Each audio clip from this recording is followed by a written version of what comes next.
López Rega como su mano derecha y la AAA como fuerza de choque.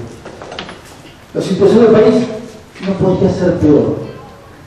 En marzo del 75, Santucho ya había echado las bases en norte de Tucumán. El gobierno intentó reaccionar mandando a Tucumán 500 efectivos policiales entre federales y de la provincia de Tucumán y los sacaron a tiros. No tuvo ninguna capacidad de resultado de la maniobra pergeñada por la presidenta de la Nación.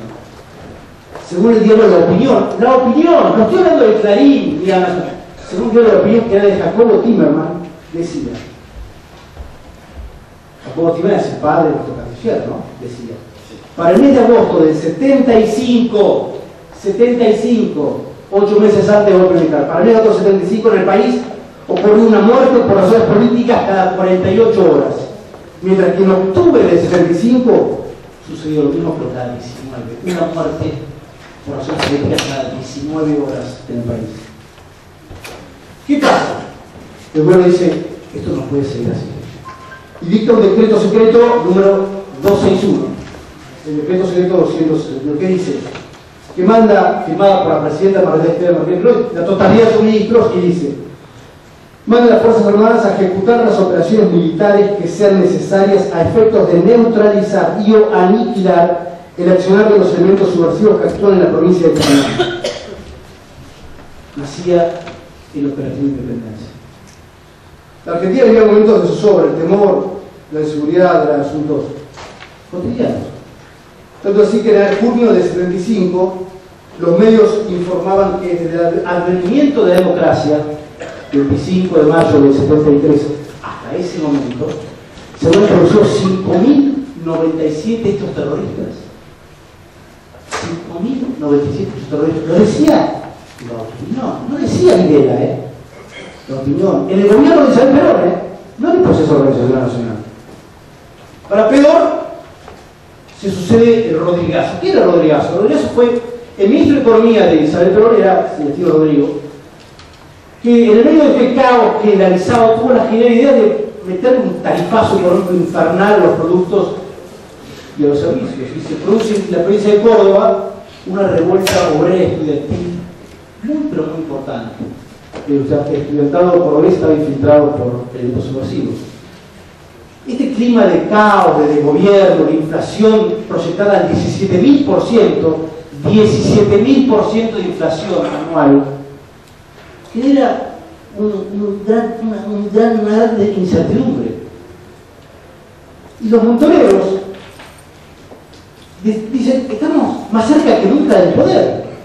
Se murió el viejo, así lo llamaban el viejo, la tenemos esta mujer que no tiene idea de nada, y el peronismo está enojado. Entonces, ¿qué hacen? El ERP estaba en Tucumán, entonces los montoneros dicen, no somos a Formosa. Y se instalan en Formosa y se meten en la selva formoseña para hacer las primeras experiencias de guerra rural. El gobierno pretende reaccionar con esto y dicta otro decreto. Ya Isabel prácticamente no gobernaba, vivía de licencia por estrés. Isabel vivía de licencia por estrés. Este segundo decreto es el decreto 2772, que está firmado por Ítalo Argentino Luder.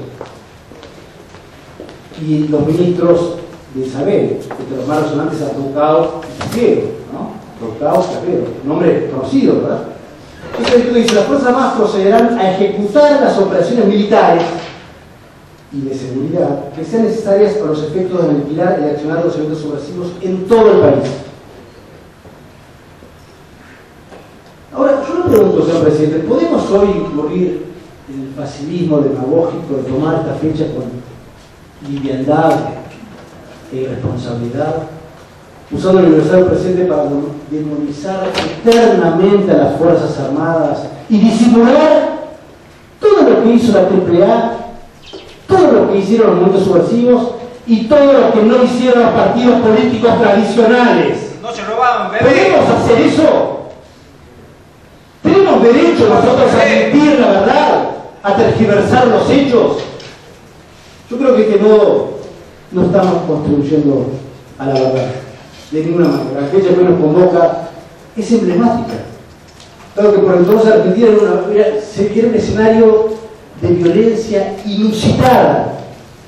Miren, tengo acá en mi poder el fallo de León Arranián en la causa 13. León Arranián era el presidente de la Cámara que jugó a las juntas militares en el gobierno de Alfonsín, que ha sido recientemente reivindicado por los amigos radicales.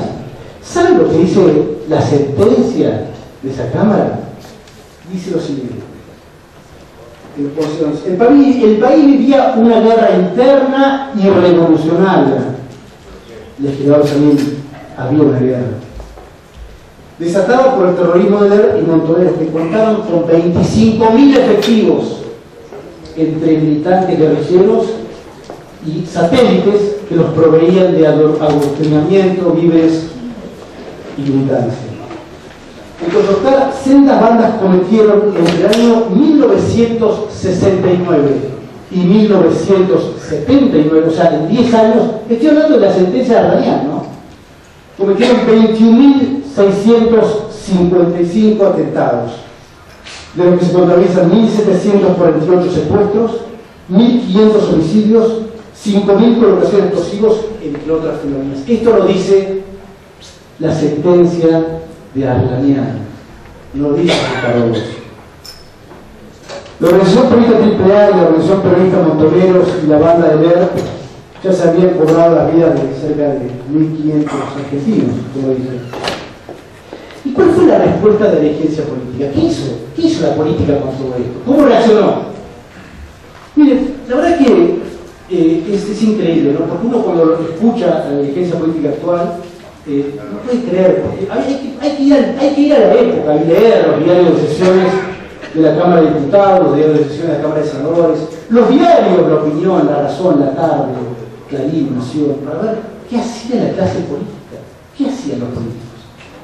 Es decir, que lo que hacían los políticos era incentivar a los militares a que tomen el poder. Eso es algo. Sé que esto puede estar incómodo para algunos de mis colegas, pero sus propios partidos pedían que los militares se hagan cargo de esto. Veamos, ¿qué decía el radicalismo? El radicalismo firmó el 27 de febrero del 76, un mes antes del golpe militar. Un mes antes del golpe militar. Decía, el Comité Nacional de Lucha publicó la siguiente solicitada en el diario La Opinión, repito, de Jacobotismo. El país vive una grave emergencia nacional. Advertimos hoy ante la evidente inaptitud del Poder Ejecutivo para gobernar. Toda la nación percibe y presiente, toda la nación percibe y presiente que se aproxima a la definición de un proceso que por su dura, vapear e incomprensible acción alcanza su límite. Estaban pidiendo los militares, venga. No, mira, creo porque hay tema que se lo lindo, ¿verdad? Espérenme. 2 semanas antes del 24 de marzo, la clase política expresamente decía en la de sesiones del 10, señora, por favor. Por favor. El 10 de marzo del año 76, 2 semanas antes del golpe de Estado, ¿qué decían los diputados y los senadores? Vamos a ver qué decía el senador Angelos, Eduardo Angelos, candidato a presidente o presidente radical. Decía, debo confesar que en el día de hoy he golpeado todas las puertas. La del señor ministro del Interior, la de la Policía Federal, la de algunos hombres del Ejército, y el silencio es toda la respuesta que he encontrado. Desde esta banca parezco impotente para proteger la vida de los habitantes. Los senadores de la Nación tenemos las manos vacías y no encontramos solución para asegurarles la vida. Ese es el senador de la Rúa, presidente de los argentinos. Decía también el 10, 2 semanas antes del golpe de Estado, decía, el señor senador ha aludido a la perspectiva de una guerra civil. Diría, señor presidente, que estamos al borde del abismo. Mueren policías a diario, caen soldados, la violencia y la inseguridad está en la calle. Decía el señor Oscar Allende, en mi ciudad hay miedo. Las calles al atardecer comienzan a estar desiertas. Decía el señor Bravo, en nuestro país hay un vacío de poder y no hay conducción de gobierno. Este gobierno está en una pendiente inclinada y viene cayendo. Si no lo recogemos entre todos y ponemos orden, alguien va a tener que tomar la conducción del país. ¿Quién es el alguien? Los militares. Mira la declaración del Partido Comunista. Entre los crímenes masivos y la cefalía virtual, los días 17 y 18 de marzo, una semana antes de golpe, los legisladores reconocían y ratificaban nuevamente la total incapacidad de resolución de ellos mismos. El presidente de la Cámara de Diputados de la Nación, el diputado Sánchez Toranzo, peronista, decía: doloroso es el precio que pagan los hombres de armas en el cumplimiento de los deberes que la hora les impuso. Que este sacrificio no sea en vano por la renuncia de la civilidad. Decía el presidente de la Cámara de Diputados de la Nación. ¿Qué decía el señor Brizuela? Se matan militares, policías, gendarmes y civiles, se matan padres e hijos, se matan familias enteras mientras las Fuerzas Armadas, atacadas arteramente, llevan adelante una campaña de lucha total. Lucha total. El diputado Moyano decía: no es posible que el aparato estatal de seguridad no haya descubierto los centenares, miles, innumerables casos de violencia subversiva. Es así, imputarle al Poder Ejecutivo en los 2 años y medio últimos ineficiencia, ineptitud e incapacidad para esclarecer la verdad de los hechos de la violencia subversiva. ¿Sabe lo que decía la diputada Hilda Garré? Mira que no tiene diputados elegidos salir. ¿Sabe lo que decía la diputada Hilda Garré, camporista? Es espectacular. Dice: las cotidianas desapariciones, dice Hilda Garré, ¿no? 10 de marzo, 17 de marzo del 76, dice: las cotidianas desapariciones, las cotidianas desapariciones y tantos otros hechos similares vienen formando un siniestro rosario de crímenes miserables que se suceden sin que un solo culpable sea identificado. Hay una diputada procedía a reconocer una total incapacidad de resolucionar, según su textual frase, decía: esta guerra boba, en la que todos parecemos atrapados, impotentes y atados de pies y manos, esta guerra boba, guerra, decía la diputada Garré. El senador radical Eduardo Giró habla de nuevo y dice: alguien tiene que dar la orden, alguien tiene que decir basta. El diputado periodista Alberto Steffo decía: pero que no ocurra cuando llegue la hora de apretar para asegurar la vida de los ciudadanos que les tiemble la mano. Que no ocurra que les tiemble la mano, decía los profesores. Antes el caos, que se llevó adelante una acción completa, fue el diputado periodista Luis Sobrino Aranda, que ese mismo 17 de marzo se escapó renunciando a su banca y declaró: el proceso político argentino está agotado. Agotado. Pero hay una expresión también muy clara, sintética de lo que sucedía. Lo manifestó el diputado radical Molinari Romero. ¿Qué podemos hacer?, decía Molinari Romero. Yo no tengo ninguna clase de respuesta. Por esas horas yo no había nadie que sacara el gobierno. Ni los que gobernaban querían dar soluciones, ni la oposición quería tomar esta brasa candente que era este conflicto loco de todos los argentinos.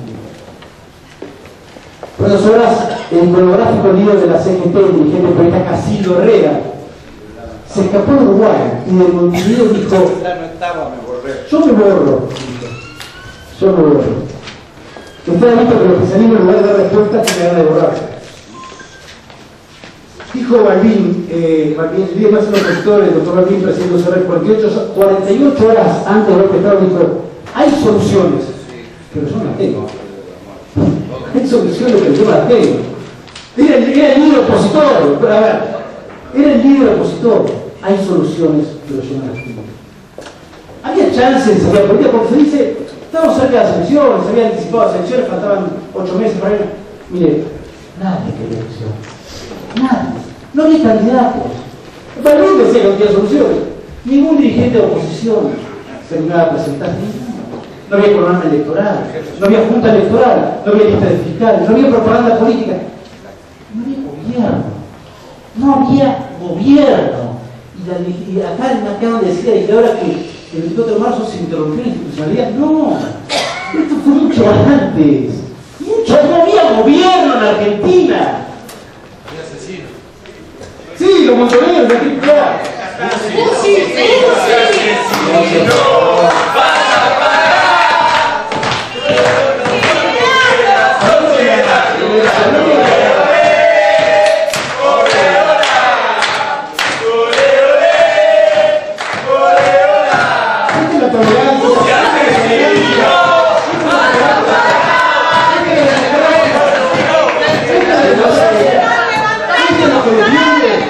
Si no se potencia el año de 70.